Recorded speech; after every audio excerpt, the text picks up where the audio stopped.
Hi all, എല്ലാവർക്കും നമ്മുടെ ചാനലിലേക്ക് സ്വാഗതം. അപ്പോൾ ഫിസിക്സുമായി ബന്ധപ്പെട്ട് ഒരു സീരീസ് ഓഫ് ക്ലാസ്സസ് നമ്മൾ ചെയ്തുകൊണ്ടിരിക്കുകയാണ്.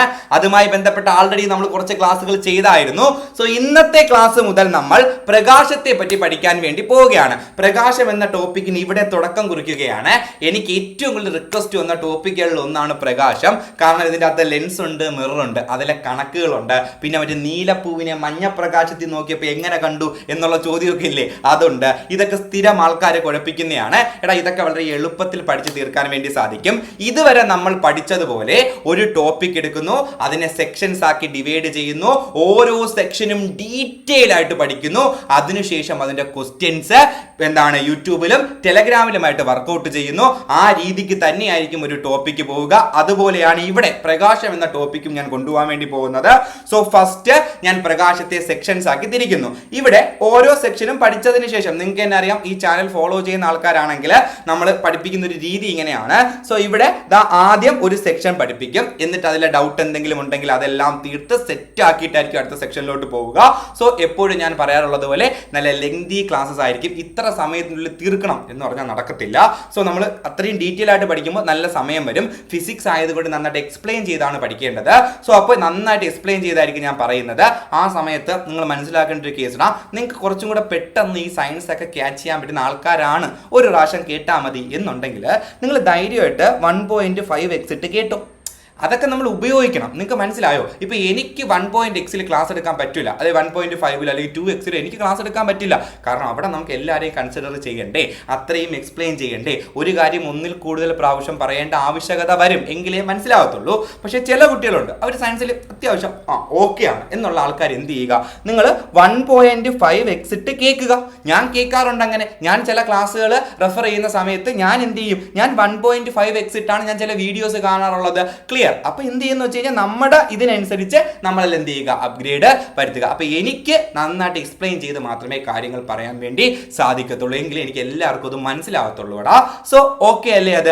അതുകൊണ്ട് തന്നെ നല്ല ലെങ്തി ക്ലാസ്സുകളായിരിക്കും. ഓക്കെ, അപ്പൊ നിങ്ങൾ ഫുൾ കാണണം. നമ്മുടെ എന്റർടൈൻമെന്റ് വീഡിയോ അല്ലല്ലോ ഇത്. നമ്മൾ ഫുൾ എന്ത് ചെയ്യുക, കാണുക. നിങ്ങൾ കാണുന്നുണ്ട് എന്ന് എനിക്കറിയാം, നിങ്ങളുടെ കമന്റ് ഒക്കെ വായിക്കുമ്പോൾ എനിക്കത് മനസ്സിലാകുന്നുമുണ്ട്, വളരെ സന്തോഷമുണ്ട് അതിൽ. സോ നമ്മൾ ഈ ക്ലാസ്സിലെ നോട്ട് ഞാൻ പറയാറുള്ളത് പോലെ ടെലഗ്രാം ചാനലിടും. എന്താണ്? ഫിസിക് പി എസ് സി എന്നാണ് ടെലഗ്രാം ചാനലിന്റെ പേര്. ഒരുമിച്ചടിക്കണേ, ഗ്യാപ്പ് ഇടാതെ എല്ലാം സ്മോൾ ലെറ്ററിൽ ഫിസിക്സ് PSC എന്ന് അടിച്ചാൽ മതി, അല്ലെങ്കിൽ ഞാൻ ഡിസ്ക്രിപ്ഷനിൽ കൊടുത്തേക്കാം, നിങ്ങൾ അതിൽ കയറിയാൽ മതിയടാ. സോ ഞാൻ നേരെ ക്ലാസ്സിലോട്ട് പോവുകയാണ്, നമുക്ക് സമയമില്ല. സോ ഫസ്റ്റ് നമ്മൾ പ്രകാശം എന്ന സെക്ഷൻ പഠിക്കും. ക്ലിയർ? First section. രണ്ടാമത് പ്രകാശ പ്രതിഭാസങ്ങൾ, അപവർത്തനം, പൂർണ്ണാന്തരിക പ്രതിഫലനം, പ്രകീർണനം, അങ്ങനത്തെ കാര്യങ്ങളെ പറ്റി നിങ്ങൾ കേട്ടിട്ടില്ലേ? എടാ, ഇവിടെ നിന്നാണ് സൂര്യൻ ഉദിക്കുന്നതിന് മുമ്പും അസ്തമിച്ചതിന് ശേഷവും കുറച്ചു നേരം പ്രകാശം കാണാൻ പറ്റുന്നു. എന്തുകൊണ്ട്? അല്ലെങ്കിൽ അത് ഏത് പ്രകാശ പ്രതിഭാസം? നക്ഷത്രങ്ങൾ മിന്നിത്തിളങ്ങുന്നതിന് കാരണം. അതുപോലെ തന്നെ എന്താണ്, സൂര്യൻ ഉദിക്കുന്ന സമയത്തും അസ്തമിക്കുന്ന സമയത്തും, അതായത് രാവിലെയും വൈകുന്നേരവും സൂര്യനെ ചുമന്ന നിറത്തിൽ, ഓറഞ്ച് നിറത്തിലൊക്കെ കാണാൻ പറ്റും. അതെന്തുകൊണ്ട് എന്നീ ചോദ്യങ്ങളൊക്കെ വരുന്നത് ഈ പ്രകാശ പ്രതിഭാസങ്ങൾ എന്ന് പറയുന്ന ടോപ്പിക്കിൽ നിന്നാണ്. നല്ല വലിയ ടോപ്പിക്കാണ്, ലെങ്തിയാണ്, കിഡിലായിട്ട് പഠിക്കാൻ പറ്റും, നല്ല രസമുള്ള ടോപ്പിക്കാണ്. അടുത്ത് കളേഴ്സ്. ഇവിടെയാണ് നമ്മളെ മറ്റേ പയ്യൻ കിടക്കുന്നത്. മഞ്ഞപ്പൂവിനെ നീലപ്രകാശത്തിൽ എങ്ങനെ കണ്ടു, നീലപ്പൂവിനെ പച്ചപ്രകാശത്തിൽ എങ്ങനെ കണ്ടു? ആ ചോദ്യം ഈ കളേഴ്സിലാണ് കിടക്കുന്നത്. അതിനുശേഷം ലെൻസ് ആൻഡ് മിറേഴ്സ്, അതിലെ കണക്കുകൾ. ഇത്രയും കാര്യങ്ങളാണ് പ്രകാശത്തിൽ പഠിക്കാൻ വേണ്ടിയുള്ളത്. കേൾക്കുമ്പോൾ സിമ്പിളായിട്ട് തോന്നുമെങ്കിലും ഒരുപാട് കാര്യങ്ങളുണ്ട്. ഇതിൽ ഏറ്റവും എളുപ്പം ഈ സെക്ഷനാണ്, പ്രകാശം. ഇത് PSCക്ക് വേണ്ടി മാത്രം നമ്മൾ പഠിക്കുന്നതാണ്. കാരണം എന്നറിയാമോ, ഫുൾ വൺ വേർഡാണ്. വേറെ കേസൊന്നുമില്ല, കാണാതെ പഠിക്കാനുള്ളതാണ്. ചെറിയ ചെറിയ എക്സ്പ്ലനേഷൻ മതിയാകും. സോ ഞാൻ നേരെ പോവുകയാണ്. പ്രകാശം നോക്കിക്കോടാ. ഫസ്റ്റ് നമുക്ക് പ്രകാശത്തിന് ഡെഫിനിഷൻ കൊടുക്കാം. എന്താണ് പ്രകാശത്തിന്റെ ഡെഫിനിഷൻ? കാഴ്ച എന്ന അനുഭൂതി ഉളവാക്കുന്ന ഊർജ്ജ രൂപമാണ് പ്രകാശം. കാഴ്ച എന്ന എന്നോട് പറയണേ, നമ്മൾ ഈ പോയിന്റ് ഒക്കെ പഠിക്കുമ്പോൾ പറഞ്ഞു പഠിക്കണേ. കാഴ്ച എന്ന അനുഭൂതി ഉളവാക്കുന്ന ഊർജ്ജ രൂപമാണ് പ്രകാശം. അപ്പൊ നമുക്ക് ഇതിലോട്ടൊന്ന് ഡെപ്തിലോട്ടൊന്ന് പോയാലോ, കുറച്ച് ആഴത്തിലോട്ട് പോയാലോ? ഇവിടെ നോർമലി നമ്മൾ ഫിസിക്സിൽ കാര്യങ്ങളെ രണ്ടായി തിരിക്കും. ഒന്നുകിൽ ദ്രവ്യം അല്ലെങ്കിൽ ഊർജ്ജം. ഞാനൊരു പൊട്ട ഡെഫിനിഷൻ നിങ്ങളുടെ മനസ്സിൽ കൊള്ളാൻ വേണ്ടി മാത്രം പറയുന്നതാണ്. സോ നോക്കിക്കോ, രണ്ടായിട്ട് നമുക്ക് തിരിക്കാടാ. ഒന്നെങ്കിൽ ദ്രവ്യം അല്ലെങ്കിൽ ഊർജ്ജം. ഊർജ്ജം എന്ന് പറഞ്ഞാൽ ഇംഗ്ലീഷ് എന്താണ്? എനർജി. ദ്രവ്യത്തിന്റെ ഇംഗ്ലീഷ് എന്താണ്? മാറ്റർ. അത്രയേ ഉള്ളൂ. സോ ഞാൻ ഇംഗ്ലീഷ് ടേംസ് പറയാം. ഇവിടെ എന്താണ് ദ്രവ്യം? ഇരിക്കാൻ ഒരു സ്ഥലവും പിണ്ഡവുമുള്ള ഏതൊരു സാധനത്തിനെ നമ്മൾ ദ്രവ്യം എന്ന് പറയും. എന്ന് വെച്ചാൽ ഇരിക്കാൻ ഒരു സ്ഥലം, അതായത് ഒരു വ്യാപ്തവും പിണ്ഡവും അകത്ത് എന്തെങ്കിലും കണ്ടന്റുമുള്ള സാധനങ്ങളെല്ലാം നമ്മൾ ദ്രവ്യം എന്ന് പറയും. ദ്രവ്യത്തെ പറ്റി ഡീറ്റെയിൽ ആയിട്ട് ദ്രവ്യവും ദ്രവ്യത്തിന്റെ അവസ്ഥകളും എന്ന ടോപ്പിക്കിൽ നമ്മൾ പഠിക്കും. സോ എനിവേ എന്താണ് ദ്രവ്യം? നമുക്ക് സിമ്പിളി പറഞ്ഞാൽ നമുക്ക് തൊടാനും കാണാനും ഒക്കെ പറ്റുന്ന സാധനം എല്ലാം ദ്രവ്യമുണ്ടാവും. ഞാനൊരു ദ്രവ്യമാണ്, എന്നെ നിങ്ങൾക്ക് കണ്ടുകൂടെ, എന്നെ തൊട്ട് ഇങ്ങനെ പിടിച്ചു നോക്കാൻ പറ്റൂലേ, നിങ്ങൾ എനിക്ക് കാണാൻ പറ്റില്ല, അപ്പം നിങ്ങളൊരു ദ്രവ്യമാണ്. ഈ കയ്യിലിരിക്കുന്ന ഫോൺ ഒരു ദ്രവ്യമാണ്, കമ്പ്യൂട്ടർ, ഈ പേന, ഇതെല്ലാം എന്താണ്? ദ്രവ്യമാണ്. ക്ലിയർ ആയോ? നമ്മൾ ഈ കാണുകയും തൊടയൊക്കെ ചെയ്യുന്ന എല്ലാ സാധനവും എന്താണ്? ദ്രവ്യമാണ്. എന്നാൽ എന്താണ് ഊർജം? ഊർജം എന്ന് വെച്ചാൽ കാണാൻ പറ്റൂല, അനുഭവിക്കാനേ പറ്റുള്ളൂ. കാണാൻ പറ്റൂല, അനുഭവിക്കാനേ പറ്റുള്ളൂ. ഫോർ എക്സാമ്പിൾ താപം. താപം ഒരു ഊർജ്ജമാണ്. ചൂട് നിങ്ങൾക്ക് കാണാൻ പറ്റുമോ? ചൂട് നിങ്ങൾക്ക് അനുഭവിക്കാനല്ലേ പറ്റുള്ളൂ. നിങ്ങളൊരു സാറേ ചുവപ്പ് കളറിൽ കാണും, അല്ല, അത് വേറെ, അത് നിങ്ങൾ തീ, ആ ഫ്ലെയിം ആണ് കാണുന്നത്. ചൂട് നിങ്ങൾക്ക് അനുഭവിക്കാനേ പറ്റുള്ളൂ. സോ താപം ഒരു ഊർജ്ജമാണ്. അതുപോലെ തന്നെ ശബ്ദം. ശബ്ദം എവിടെ? ശബ്ദം എവിടെ? ഞാൻ പറയുന്നത് നിങ്ങൾക്ക് കേൾക്കാം, പക്ഷെ ആ ശബ്ദം എന്നൊരു സാധനം ഉണ്ടെന്ന് നിങ്ങൾക്കറിയാം, അത് അനുഭവിക്കാനും പറ്റുന്നുണ്ട്. പക്ഷേ അതെവിടെ? കാണാൻ പറ്റുമോ? പിടിച്ചു വയ്ക്കാൻ പറ്റുമോ? ഇല്ല. പ്രകാശം. പ്രകാശം നിങ്ങൾക്ക് കാണാൻ പറ്റുമോ? ഇവിടെ സംഭവം, നിങ്ങൾക്ക് ഈ പ്രകാശം എന്നൊരു സാധനം ഉണ്ടെന്നറിയാം, നിങ്ങൾ കാണുന്നത് എന്നെയാണ്. പ്രകാശം തട്ടി എൻ്റെ ദേഹത്തിൽ നിന്ന് തിരിച്ചു നിങ്ങളെ കണ്ണി വീണപ്പോൾ നിങ്ങളെ കണ്ടത് എന്നെയാണ്. അവിടെ അതിന് സഹായിച്ചത് ആരാണ്? പ്രകാശമാണ്, അല്ലേ? സോ പ്രകാശം എന്ന് പറഞ്ഞാൽ അതൊരു ഊർജ്ജമാണ്. കാറ്റ് നിങ്ങൾ ആലോചിച്ചു, കാറ്റിങ്ങനെ നമുക്ക് അനുഭവിക്കാനല്ലേ പറ്റുള്ളൂ, കാണാൻ പറ്റുമോ? ഇല്ല. സോ അപ്പോൾ ഇതെല്ലാം എന്താണ്? ഊർജ്ജമാണെന്ന് നമുക്ക് പറയാം. ക്ലിയർ ആയോ? ഇതെല്ലാം നമുക്ക് എന്താണെന്ന് പറയാം? ഊർജ്ജമാണെന്ന് പറയാം. സോ പ്രകാശവും ശബ്ദവും എന്താണ്? ഊർജ്ജമാണ്. അത് ആദ്യം മനസ്സിലാക്കുക. പ്രകാശവും ശബ്ദവും ഒക്കെ എന്താണ്? ഊർജ്ജമാണ്. ക്ലിയർ? എടാ, അങ്ങനെയാണെങ്കിൽ അടുത്ത പോയിന്റ്, പ്രകാശം കൊണ്ട് എന്താണ് ഉപകാരം? നിങ്ങൾ പറ. കാണാൻ പറ്റും, അല്ലേ? കാണാൻ പറ്റുന്നതല്ലേ പ്രകാശം? കാണാൻ വേണ്ടി സഹായിക്കുന്നതാണ് ആര്? പ്രകാശം. സോ അതാണ് ഈ ഡെഫിനിഷൻ. കാഴ്ച എന്ന അനുഭൂതി ഉളവാക്കുന്ന ഊർജ്ജ രൂപമാണ് പ്രകാശം. ക്ലിയർ അല്ലേ നിങ്ങൾക്ക്? എളുപ്പമല്ലേ ഡെഫിനിഷൻ? എടാ, കാണാൻ സഹായിക്കുന്ന ഊർജ്ജ രൂപമാണ് പ്രകാശം. അതിനെക്കുറിച്ച് ടിപ്പിക്കലി എഴുതി വെച്ചിരിക്കുന്നതാണ്. കാഴ്ച എന്ന അനുഭൂതി ഉളവാക്കുന്ന ഊർജ്ജ രൂപമാണ് പ്രകാശം. ക്ലിയർ അല്ലേ നിങ്ങൾക്ക്? അങ്ങനെയാണെങ്കിൽ കേൾവി എന്ന അനുഭൂതി ഉളവാക്കുന്ന ഊർജ്ജ രൂപമാണ് ആര്? ശബ്ദം. കാഴ്ച എന്ന അനുഭൂതി ഉളവാക്കുന്ന ഊർജ്ജരൂപമാണ് പ്രകാശം. കേൾവി എന്ന അനുഭൂതി ഉളവാക്കുന്ന ഊർജ്ജരൂപമാണ് ശബ്ദം. പ്രകാശത്തെ പറ്റിയുള്ള പഠനമാണ് ഒപ്റ്റിക്സ്. നമ്മൾ ഈ കണ്ണാടി കടയിലൊക്കെ പോകുമ്പോൾ നിങ്ങൾ കണ്ടുകൊണ്ടായിരിക്കും ഒപ്റ്റിക്സ് സെന്റർ എന്നൊക്കെ എഴുതി വെച്ചിരിക്കുന്നത്. പ്രകാശത്തെ പറ്റിയുള്ള പഠനമാണ് ഒപ്റ്റിക്സ്. ശബ്ദത്തെ പറ്റിയുള്ള പഠനമാണ് അക്കോസ്റ്റിക്സ്. ശബ്ദത്തെ പറ്റിയുള്ള പഠനമാണ് അക്കോസ്റ്റിക്സ്. നമ്മളത് ശബ്ദത്തിൽ പഠിക്കുക. അടുത്ത് എടാ, പ്രകാശത്തെ പറ്റിയുള്ള പഠനമാണ് ഒപ്റ്റിക്സ്. ഇതേ പേരിൽ ഒപ്റ്റിക്സ് എന്ന പേരിൽ ഒരു പുസ്തകം എഴുതിയ ആളാണ് ന്യൂട്ടൻ. ന്യൂട്ടന്റെ ഒരു പുസ്തകത്തിന്റെ പേര് എന്തെന്നാണ്? ഒപ്റ്റിക്സ് എന്നാണ്. നോർമലി ഒപ്റ്റിക്സ് എന്ന് എഴുതുന്നത് ഇങ്ങനെയാണ്, ഒപ്റ്റിക്സ്. ഇങ്ങനെ നമ്മൾ എന്ത് ചെയ്യും? പറയും. എന്നാൽ ന്യൂട്ടന്റെ പുസ്തകം NCERT കിടക്കുന്നത് ഒപ്റ്റിക്സിന്റെ സ്പെല്ലിംഗ് ഇങ്ങനെയാണ്, ഒപ്റ്റിക്സ് എന്നാണ് എന്ത് ചെയ്യുന്നത്? കിടക്കുന്നത്. NCERT കിടക്കുന്നത് ഇങ്ങനെയാണ്. സോ അപ്പൊ ന്യൂട്ടന്റെ പേരിൽ നിങ്ങൾ മലയാളത്തിൽ എഴുതുമ്പോൾ ഒപ്റ്റിക്സ് എന്നേ നമ്മൾ എന്ത് ചെയ്യുള്ളൂ? വായിക്കുള്ളൂ. സോ ഒപ്റ്റിക്സ് എന്ന പേരിൽ ഒരു പുസ്തകം എഴുതിയ വ്യക്തിയാണ് ആരെന്ന് പറയുന്നത്? ന്യൂട്ടൻ. ആരാണ്? ന്യൂട്ടൻ. അപ്പൊ ന്യൂട്ടനും പ്രകാശവുമായി ബന്ധമുണ്ട് എന്നുള്ള കാര്യം നിങ്ങൾക്ക് മനസ്സിലായി. ക്ലിയർ അല്ലേ? ന്യൂട്ടനും പ്രകാശവുമായി ബന്ധമുണ്ട് എന്നുള്ള കാര്യം നമുക്ക് മനസ്സിലായി. അടുത്ത് പ്രകാശവർഷം. പ്രകാശവർഷം എന്നാണ് 2015 ചോദിച്ചിട്ടുണ്ട്. അതേപോലെ മണ്ണ് വർഷവും എന്നാണ് 2015. പ്രകാശവർഷവും മണ്ണ് വർഷവും എന്ന് തന്നെയാണ് 2015. പ്രകാശ ദിനം എന്നാണ് മെയ് 16. പ്രകാശ ദിനം എന്നാണ് മെയ് 16. സോ ദിനങ്ങളെ പറ്റിയൊക്കെ നിങ്ങൾ എന്ത് ചെയ്യുക? ഓർത്തു വയ്ക്കുക. ദിനങ്ങളെ പറ്റി ഓർക്കാൻ വേണ്ടി എളുപ്പത്തിലുള്ള വഴിയെന്ന് വെച്ച് കഴിഞ്ഞാൽ ജനുവരി 1 മുതൽ ഡിസംബർ 31 വരെയുള്ളത് ഒരു ഓർഡറിൽ പഠിക്കുക എന്നുള്ളതാണ്. ഞാൻ അങ്ങനെയാണ് ചെയ്തിട്ടുണ്ടായിരുന്നത്. എന്താണെന്ന് വെച്ചാൽ നിങ്ങൾ ഓരോ ടോപ്പിക്കിൻ്റെ അകത്ത് ഇങ്ങനെ പഠിച്ച് പോകുമ്പോൾ നിങ്ങൾക്ക് ചിലപ്പോൾ തെറ്റിപ്പോകും. പകരം നിങ്ങൾ ഡിസംബർ 1 മുതൽ ഡിസംബർ 31 വരെയുള്ള ഫുൾ ദിവസങ്ങൾ ഒറ്റയടിക്ക് ഓർഡറിൽ പഠിക്കാൻ വേണ്ടി എന്ത് ചെയ്യുക? ശ്രമിക്കുക. നമുക്ക് അതിനെപ്പറ്റി ക്ലാസ് ചെയ്യാൻ പറ്റും, നോക്കാം. സോ അതാണ് കുറച്ചും കൂടി എളുപ്പം. അതായത് ഡിസംബർ 1 മുതൽ 31 വരെ എഴുതുക. എന്നിട്ട് ജനുവരി 1 മുതൽ ഡിസംബർ 31 വരെ എഴുതുക. എന്നിട്ട് ഓരോ സ്ഥലത്തെയും എന്താണ് പ്രത്യേകത എന്ന് എന്ത് ചെയ്യുക? ഫില്ല് ചെയ്യുക. ഇപ്പോൾ ഫോർ എക്സാമ്പിൾ സെപ്റ്റംബർ 5 അധ്യാപന ദിനമാണ്, അല്ലേ? എന്നാൽ ഒക്ടോബർ 5 ലോക അധ്യാപന ദിനമാണ്, വേൾഡ് ടീച്ചേഴ്സ് ഡേ ആണ്. ഞാനിതെന്ന് പറയാനുള്ള കേസ്, ഇന്ന് ഞാൻ ക്ലാസ് എടുക്കുന്ന ഇത് ഒക്ടോബർ 5 ക്ലാസ് എടുക്കുന്ന ഞാൻ ക്ലാസ് എടുക്കുന്ന ഒക്ടോബർ 5 നിങ്ങൾക്ക് അത് കിട്ടുന്നത് വേറൊരു ദിവസമായിരിക്കും. സോ അപ്പോൾ അവിടെ ഇന്ന് എന്താണ്? ലോക അധ്യാപന ദിനത്തിൻ്റെ അന്നാണ് ഞാൻ ക്ലാസ് എടുക്കുന്നത്. നിങ്ങൾക്ക് കിട്ടുമ്പോൾ ഈ ക്ലാസ് നിങ്ങൾ കാണുമ്പോൾ അത് ഒക്ടോബർ 5 ആയിരിക്കില്ല. പക്ഷേ ഞാൻ ഇന്നിപ്പോൾ ക്ലാസ് എടുത്തുകൊണ്ടിരിക്കുന്ന ഒക്ടോബർ 5 ലോക അധ്യാപന ദിനത്തിൻ്റെ അന്നാണ്. എന്നാൽ അധ്യാപന ദിനം നോർമലി എന്നാണ്? സെപ്റ്റംബറിലാണ്. ശരി, അങ്ങനെയാണെന്നുണ്ടെങ്കിൽ നമുക്ക് തിരിച്ചു വരാം. സോ ലൈറ്റ് ഡേ എന്നാണ്? സെപ്റ്റംബർ ലൈറ്റ് ഡേ എന്നാണ്? മെയ് 16. മെയ് 16 എന്താണ്? ലൈറ്റ് ഡേ അഥവാ പ്രകാശ ദിനം. പ്രകാശ വർഷം എന്നാണ്? 2015. അടുത്ത് നോക്കിക്കോ, അടുത്ത് പ്രകാശവും വേഗതയും നമ്മുടെ കിടക്കുകയാണ്. പ്രകാശവും വേഗതയും. പ്രകാശത്തിന്റെ വേഗത ആദ്യമായിട്ട് കണക്കാക്കിയ വ്യക്തിയാണ് ഒലേ റോമർ. പ്രകാശത്തിന്റെ വേഗത ആദ്യമായി കണക്കാക്കിയ വ്യക്തിയാണ് ഒലേ റോമർ.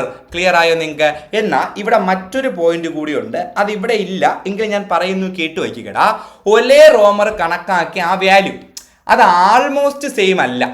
ഒലേ റോമർ കണക്കാക്കിയ വ്യക്തി എന്ന് വെച്ചാൽ ഒരു വാല്യൂ കണക്കാക്കിയ ആളാണ് ആര്? ഒലേ റോമർ. പ്രകാശത്തിന്റെ വേഗത അതിന്റെ വാല്യൂ ആദ്യമായിട്ട് കണക്കാക്കിയ ആളാണ് ഒലേ റോമർ. പക്ഷെ ആ വാല്യൂ വളരെ വളരെ തെറ്റായിരുന്നു. എന്നാൽ ഏകദേശം കൃത്യമായി കണക്കാക്കിയ വ്യക്തി, പ്രകാശത്തിന്റെ വേഗത ഏകദേശം കൃത്യമായി കണക്കാക്കിയ വ്യക്തിയുടെ പേര് ആൽബർട്ട് ഓർത്തു വെച്ചോണേടാ, ആൽബർട്ട് എ മെക്കൽസൺ എന്നാണ്. ആൽബർട്ട് എ മെക്കൽസൺ മിൽസൺ അല്ല, സോറി, മെക്കൽസൺ എന്നാണ്. ഒന്ന് ഓർത്തു വയ്ക്കണേ. പ്രകാശത്തിന്റെ വേഗത ആദ്യമായിട്ട് കണക്കാക്കിയ ആളാര്? ഒലേ റോമർ. എന്നാൽ ആദ്യമായി കൃത്യമായി കണക്കാക്കിയ ആളാണ് ആൽബർട്ട് എ മെക്കൽസൺ. ഞാൻ നോട്ടൊക്കെ ടെലഗ്രാമിൽ തരുന്നുണ്ട് എങ്കിലും നിങ്ങൾ പറ്റുമെങ്കിൽ ക്ലാസ് കാണുമ്പോൾ നോട്ട് എടുത്ത് പഠിക്കാൻ വേണ്ടി ശ്രമിക്കുക. അപ്പോൾ കുറച്ചും കൂടെ പെട്ടെന്ന് നിങ്ങൾക്ക് കാര്യങ്ങൾ മനസ്സിലാകും. അതുകൊണ്ടാണ് ഞാൻ പറയാനുള്ള കേസ് ആൽബർട്ട് എ മെക്കൽസൺ. ശരി, അങ്ങനെ ാണെങ്കിൽ അടുത്ത് മാധ്യമം മാറുമ്പോൾ പ്രകാശത്തിന്റെ വേഗത മാറും. പ്രകാശത്തിന് ഓരോ മാധ്യമത്തിലും ഓരോ വേഗതയാണ്.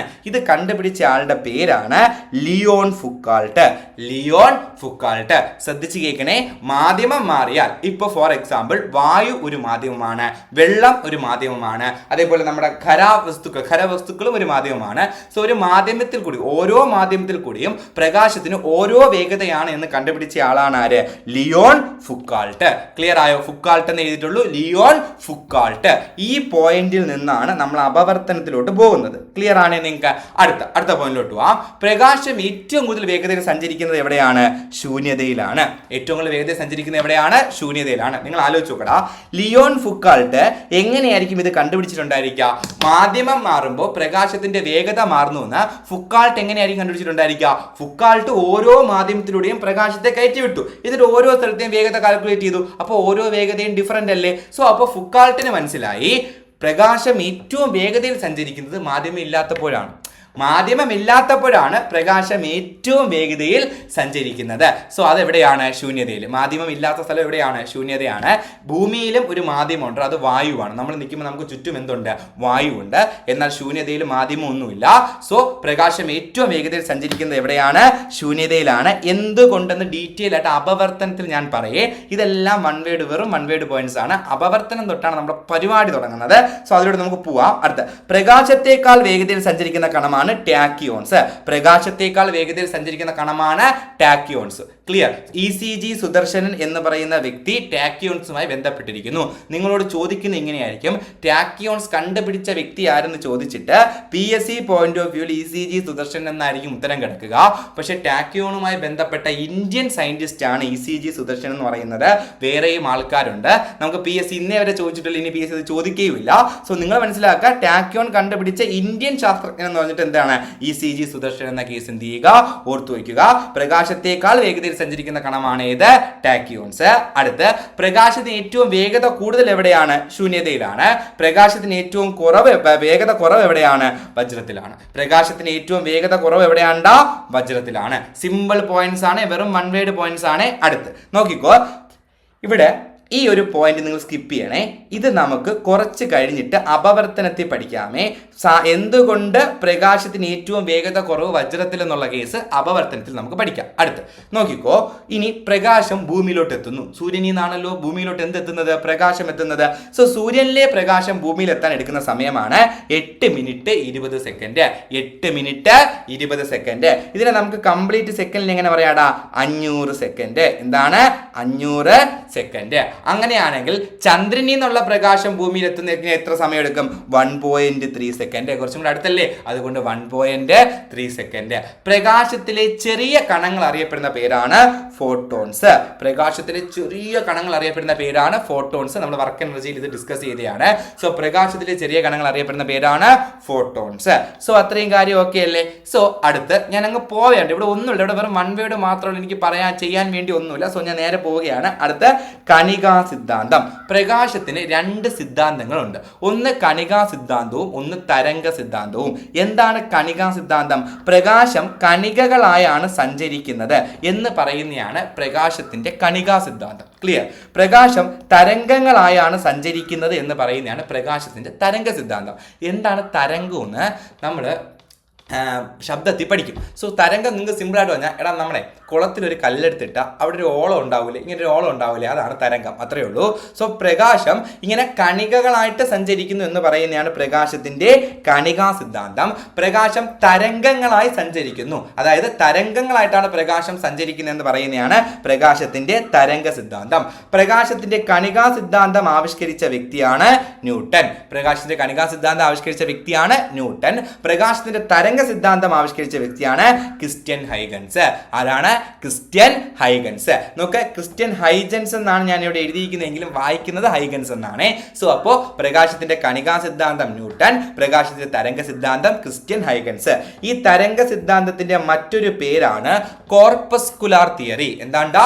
കോർപ്പസ്. ഒന്നെണ്ണം പറയോ? Corpuscular theory. കോർപ്പസ്കുലാർ തിയറി എന്താണ് സംഭവം എന്ന് വെച്ചാൽ, കോർപ്പസ്കുലാർ അല്ലെങ്കിൽ കോർപ്പസ് എന്ന വാക്കിനർത്ഥം ചെറിയ കണിക എന്നാണ്. ചെറിയ കണിക എന്നാണ് കോർപ്പസ്ക്യൂൾ എന്ന വാക്കിനർത്ഥം വരുന്നത്.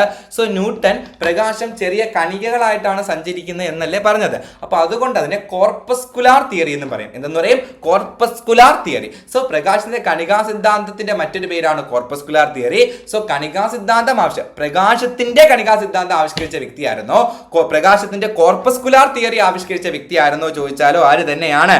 ന്യൂട്ടൺ തന്നെ ആണ്. പ്രകാശത്തിന്റെ തരംഗ സിദ്ധാന്തം ആവിഷ്കരിച്ച വ്യക്തിയാണ് ക്രിസ്റ്റ്യൻ ഹൈഗൻസ്. ഇനി നിങ്ങൾ സിമ്പിളി ആലോചിച്ച് നോക്കണം, ഇതിൽ ആരുടെ തിയറിക്കായിരിക്കും പ്രശസ്തി കൂടുതൽ?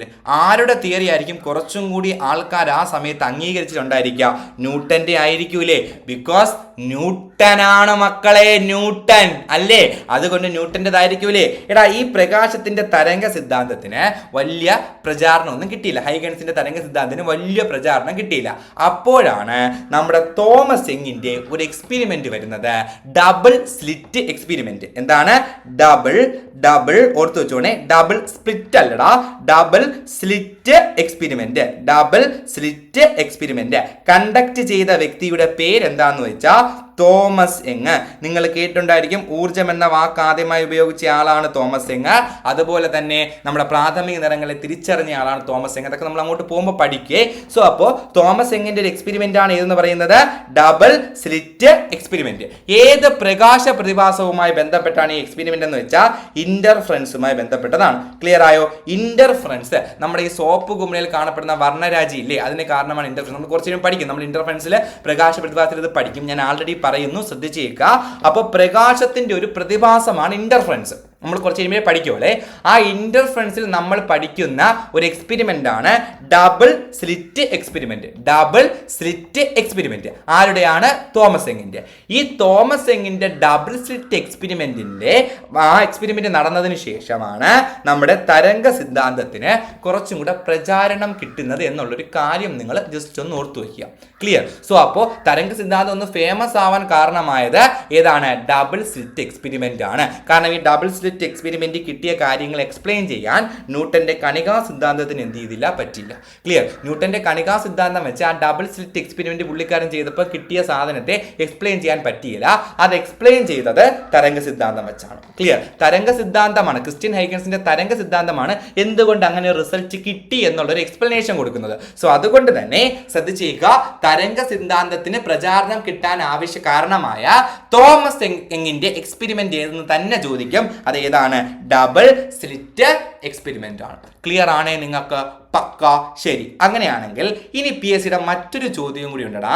നമ്മൾ കണികാ സിദ്ധാന്തവും തരംഗ സിദ്ധാന്തവും ഉണ്ടല്ലോ, നമ്മൾ പ്രകാശ പ്രതിഭാസം പഠിക്കുമ്പോൾ നിങ്ങൾ പഠിക്കും, ഇതിൽ കണികാ സിദ്ധാന്തം വെച്ച് എക്സ്പ്ലെയിൻ ചെയ്യാൻ പറ്റാത്ത സാധനമുണ്ട്, തരംഗ സിദ്ധാന്തം വെച്ച് എക്സ്പ്ലെയിൻ ചെയ്യാൻ പറ്റാത്ത സാധനമുണ്ട്. ക്ലിയർ. അതിൽ PSC നിങ്ങളോട് ഒരു ചോദ്യം ചോദിക്കും. നമ്മളത് ഇവിടെ കിടപ്പുണ്ട ഫോട്ടോ ഇലക്ട്രിക് എഫക്റ്റ് പഠിക്കുമ്പോൾ അതെന്ത് ചെയ്യും, പക്കാ നമ്മൾ പഠിക്കുന്നതാണ്.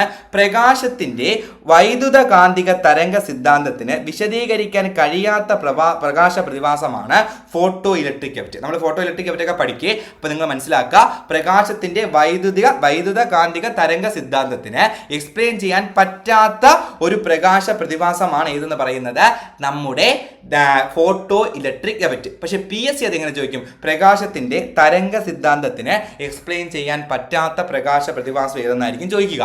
പ്രകാശത്തിന്റെ തരംഗ സിദ്ധാന്തത്തിന് എക്സ്പ്ലെയിൻ ചെയ്യാൻ പറ്റാത്ത പ്രകാശ പ്രതിഭാസം ഏതെന്ന് ചോദിക്കുമ്പോൾ നിങ്ങൾ ഏതെന്ന് പറയണം, ഫോട്ടോ ഇലക്ട്രിക് എഫക്റ്റ് എന്ന് എന്ത് ചെയ്യണം, പറയണം. അത് ഇപ്പോഴേ പഠിച്ചു വെക്കണം. ഈ കാര്യങ്ങളൊക്കെ നമുക്ക് അതിൻ്റെ അകത്തും പഠിക്കാം, ഇവിടെയും കൂടെ എന്ത് ചെയ്യുക, ഓർത്തു വയ്ക്കുക.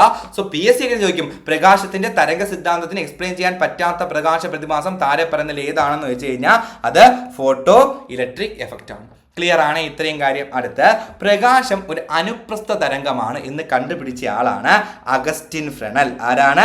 Augustine final. എടാ ഈ പോയിന്റ് ഡീറ്റെയിൽ ആയിട്ട് നമ്മൾ എന്തിൽ പഠിക്കും, നമ്മുടെ ശബ്ദത്തിൽ തരംഗ ചലനത്തിൽ പഠിക്കുക. കാരണം തരംഗങ്ങളെ നമ്മൾ രണ്ടായി തിരിക്കൂടാ, അനുപ്രസ്ഥമെന്നും അനുദൈർഘ്യമെന്നും. പ്രകാശം അനുപ്രസ്ഥ തരംഗമാണ്, ശബ്ദം അനുദൈർഘ്യ തരംഗമാണ്. പ്രകാശം അനുപ്രസ്ഥ തരംഗമാണ് എന്ന് കണ്ടുപിടിച്ച ആളാണ് ആര്, അഗസ്റ്റിൻ ഫ്രെനൽ. സോ ഞാൻ വേണമെങ്കിൽ അന്ന് എഴുതി കാണിച്ചു തരാം. നോക്ക്, ശ്രദ്ധിച്ച് കേൾക്കണേ. തരംഗങ്ങളെ പറ്റി ഡീറ്റെയിൽ ആയിട്ട് പറയുമ്പോഴാണ് നമ്മൾ അതിലോട്ട് പോവേണ്ടത്. എങ്കിലും ഞാൻ നിങ്ങൾക്ക് ഒരു ചെറിയൊരു ഇൻട്രോ പോലെ തരുന്നത്, നിങ്ങൾ കേട്ട് വെച്ചിട്ട് ആ ചോദ്യം നിങ്ങൾക്ക് മനസ്സിലാകുന്നുണ്ടോ ഇല്ലയെന്ന് എന്ത് ചെയ്യുക, ശ്രദ്ധിക്കണേ. ഇതിലോട്ട് പോകുന്നതിന് മുമ്പ് എനിക്ക് നിങ്ങളൊരു കാര്യം പറയാനുണ്ട്. പ്രകാശത്തിന് സഞ്ചരിക്കാൻ മാധ്യമം ആവശ്യമല്ല.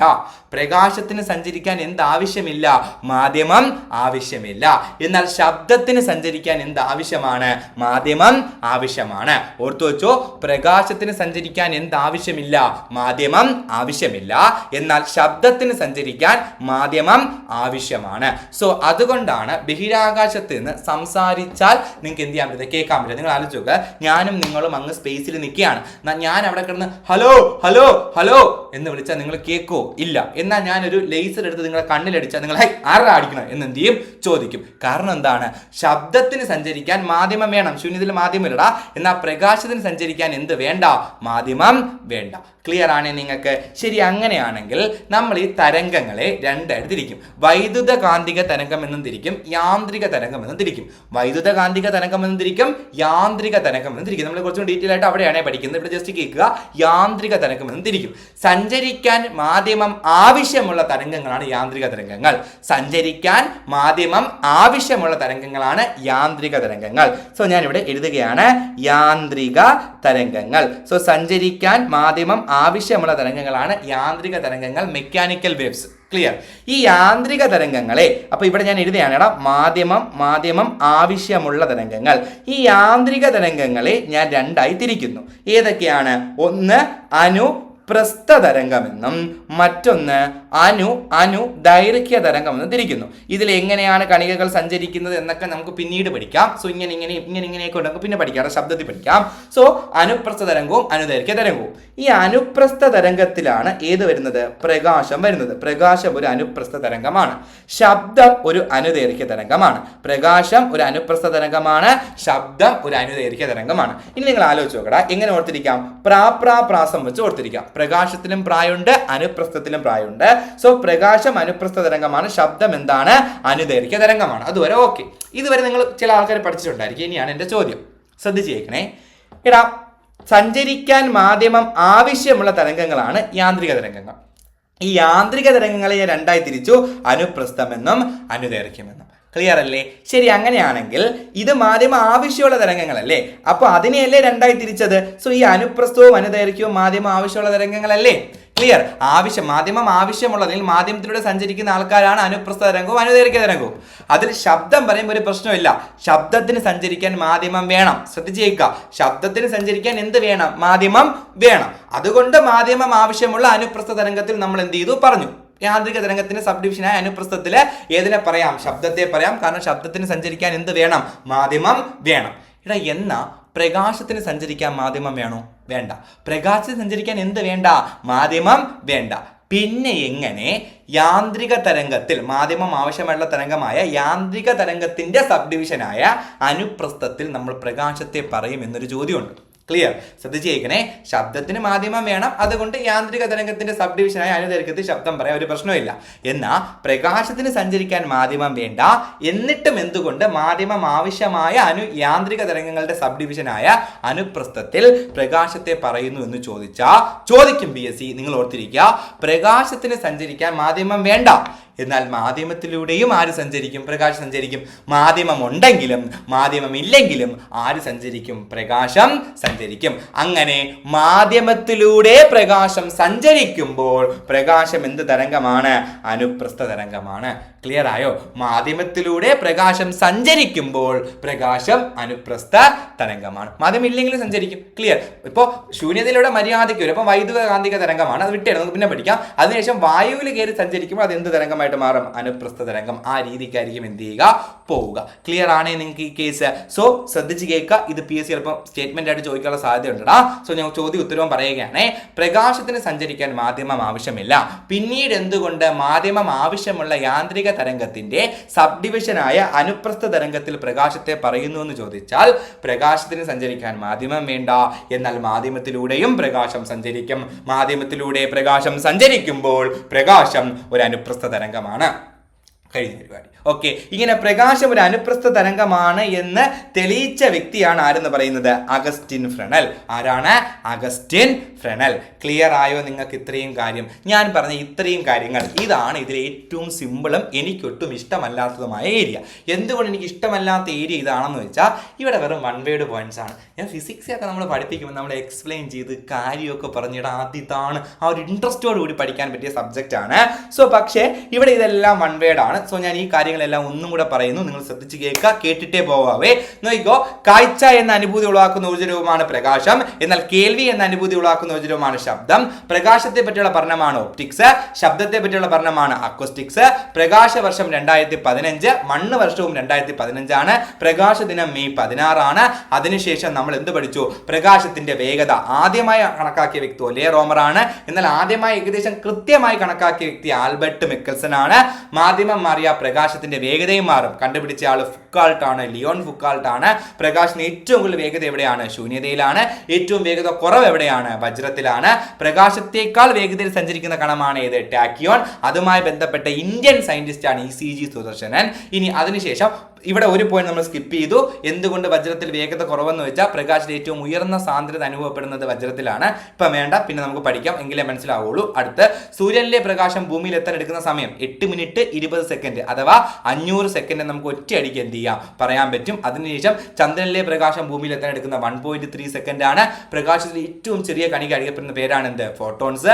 പ്രകാശം രണ്ട് രീതിക്ക് സഞ്ചരിക്കും, കണികകളായിട്ടും സഞ്ചരിക്കും, തരംഗങ്ങളായിട്ടും സഞ്ചരിക്കും. പ്രകാശത്തിന്റെ കണികാ സിദ്ധാന്തമാണ് കോർപ്പസ്കുലാർ തിയറി, അത് ആവിഷ്കരിച്ച വ്യക്തിയാണ് ന്യൂട്ടൺ. പ്രകാശത്തിന്റെ തരംഗ സിദ്ധാന്തമാണ് എന്താണ്? തരംഗങ്ങളായി സഞ്ചരിക്കുന്നതാണ് തരംഗ സിദ്ധാന്തം, അത് ആവിഷ്കരിച്ച വ്യക്തിയാണ് ക്രിസ്റ്റ്യൻ ഹൈഗൻസ്. ഇങ്ങനെയാണെങ്കിൽ ക്രിസ്റ്റ്യൻ ഹൈഗൻസിന്റെ തരംഗ സിദ്ധാന്തത്തിന് കൂടുതൽ പ്രചാരണം കിട്ടാൻ കാരണമായ എക്സ്പെരിമെന്റ് ആണ് ഇന്റർഫറൻസുമായി ബന്ധപ്പെട്ട് തോമസ് യങ് നടത്തിയ ഡബിൾ സ്ലിറ്റ് എക്സ്പെരിമെന്റ്. എന്നാൽ ഇവിടെ പ്രകാശത്തിന്റെ തരംഗ സിദ്ധാന്തം ഉപയോഗിച്ച് എക്സ്പ്ലെയിൻ ചെയ്യാൻ പറ്റാത്ത ഒരു പ്രകാശ പ്രതിഭാസം എന്ന് ചോദിച്ചിട്ടുണ്ട്. ഫോട്ടോ ഇലക്ട്രിക് എഫക്റ്റ് ആണ്. പ്രകാശം ഒരു അനുപ്രസ്ഥ തരംഗമാണ്, അത് കണ്ടുപിടിച്ച ആളാണ് അഗസ്റ്റിൻ ഫ്രെണൽ. പ്രകാശത്തിന് സഞ്ചരിക്കാൻ മാധ്യമം ആവശ്യമില്ല, എന്നിട്ടും എന്തുകൊണ്ട് പ്രകാശത്തെ യാന്ത്രിക തരംഗം, മാധ്യമം ആവശ്യമായ യാന്ത്രിക തരംഗത്തിന്റെ സബ് ഡിവിഷനായ അനുപ്രസ്ഥത്തിൽ പറയുന്നു എന്ന് ചോദിച്ചാൽ പ്രകാശം മാധ്യമം ഉണ്ടെങ്കിലും സഞ്ചരിക്കും, ഇല്ലെങ്കിലും സഞ്ചരിക്കും. അങ്ങനെ മാധ്യമത്തിലൂടെ സഞ്ചരിക്കുമ്പോൾ പ്രകാശം അനുപ്രസ്ഥ തരംഗമായി മാറുന്നു. പക്ക ക്ലിയർ? സെറ്റ് അല്ലേ ഗൈസ്? സെറ്റ് അല്ലേ ഇതുവരെ പറഞ്ഞ കാര്യങ്ങൾ? സോ ഇത്രയുമാണ് ഫസ്റ്റ് സെക്ഷൻ. അടുത്ത സെക്ഷനിൽ നമ്മൾ നമ്മുടെ പരിപാടിയിലോട്ട് കടക്കും. അപവർത്തനം, പൂർണ്ണാന്തരിക പ്രതിഫലനം തുടങ്ങി ഇത്രയും പ്രകാശ പ്രതിഭാസങ്ങളും അതിൻ്റെ എക്സ്പ്ലനേഷനും അതിൻ്റെ എക്സാമ്പിൾസും എല്ലാം നമ്മൾ പക്കയായി എന്ത് ചെയ്യും? അടുത്ത ക്ലാസ്സിൽ പഠിച്ച് തീർക്കും. സോ ഇന്ന് പറഞ്ഞ കാര്യങ്ങളെല്ലാം നിങ്ങൾക്ക് മനസ്സിലായി എന്നാണ് എൻ്റെ വിശ്വാസം. ആസ് യൂഷ്വൽ നിങ്ങൾക്ക് മനസ്സിലാവുമ്പോൾ നിങ്ങൾ കമന്റ് ബോക്സിൽ എല്ലാം പക്കയായി പറയാറുണ്ട്. അതെന്ത് ചെയ്യുക? പറയുക. എങ്ങനെ ഉണ്ടായിരുന്നു എന്നുള്ള കാര്യമെല്ലാം പക്ക അറിയിക്കുക. അപ്പോൾ അടുത്തൊരു ക്ലാസ്സിൽ കാണാം. അപ്പോൾ താങ്ക് യു.